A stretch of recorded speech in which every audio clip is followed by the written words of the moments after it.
be. Now, who has been effective in fighting ISIL? They haven't done torturing, they haven't done murdering, they haven't done desecrating. Just this week, they burned to the ground an ancient Armenian Christian church which had been built to commemorate the genocide of Armenian people in 1915. Didn't even make it to its centenary. And in the church were the bones of many of the victims of the 1915 massacre. The ISIL fanatics threw the bones to the four winds, tossed them around like playthings. They destroyed the records in the church of the people who had perished in that Turkish genocide in 1915. Ironic, therefore, that ISIL, no doubt, crossed the border into Syria from the very same Turkey. Certainly were armed and resupplied endlessly through Turkey.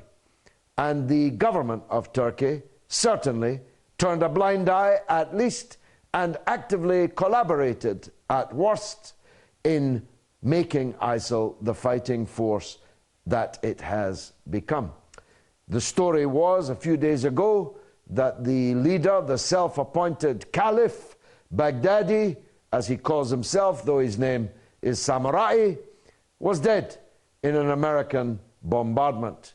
That would appear to have been scotched today by the release of an audio tape in which Baghdadi calls on the faithful in Saudi Arabia, for example, to unsheath their swords, not to fight against the hypocrites that rule and loot the country of Saudi Arabia, no, to unleash their swords and stick them in Shiite Muslims, 20% of the population of Saudi Arabia. You really couldn't make this fellow up, although maybe we did, and we'll come to that in the course of the next hour or so. I want to say something about the bombardment of ISIL.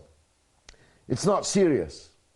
I was against it anyway, believing that it would make every matter worse. I don't support it. But what's happening now is not a real or genuine bombardment. I don't mean to say the planes are not flying, the bombs are not dropping, and that people are not being killed. I don't mean that. But, as an American senior military officer said this week, the bombardment of ISIL by the United States Air Force is several orders of magnitude less than the American bombardment of Serbia during the Yugoslav war. So, why are they pretending to be fighting ISIL when actually, really, they're not? Neither are they carrying out their responsibilities to the government in Baghdad whilst they maintain a position of war against the government in Damascus.